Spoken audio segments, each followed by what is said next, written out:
Hi, it's Rabbi Andy Temple Emmanuel in Greensboro, North Carolina.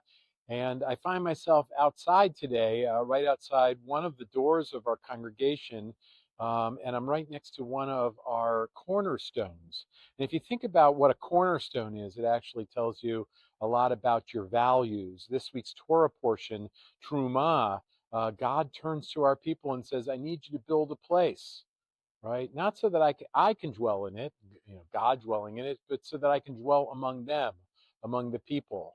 And so I figured I'd come outside and stand near one of the pillars of our building, this house of God, built, I guess, as one of the ways that we can serve God, but also that we can connect with one another, and so that God can dwell among us. And there's something about cornerstones. Very often they tell you a little bit about the values of the people that are in the building. And so I want to look at this one in particular. This is when we dedicated what is now our third home in our long history, ever since 1907. This building was dedicated in 2002. And there's a passage here which does not come from this week's Torah portion, but is one of the more famous passages in all of the Hebrew Bible. It comes from the book of Micah, the prophetic book of Micah. And it says here, and I'll just read the translation, that you should do justice and love goodness and walk humbly with your God. This is a really important message, especially for this Shabbat. I will not be here in Temple Emmanuel. I'm going to be in Washington, D.C. with a group of teenagers from our congregation. And we've done this for many years. We participated in the Reform Movement's Religious Action Center Lit Social Justice Seminar. And I'll be going to Washington with these teens so that we can learn about public policy issues, Jewish values, as well as get a little practical experience lobbying on Capitol Hill.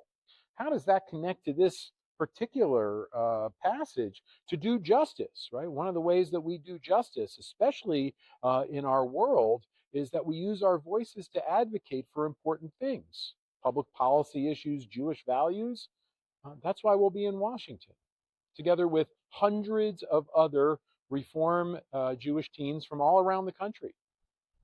But that's not enough, right? You also have to love goodness, to be merciful, right? It's one of the reasons why our community considers ourselves to be a caring community. We say to people, if you hear something, if you see something, say something, so that someone from Temple can respond and can be there for people in their times of need.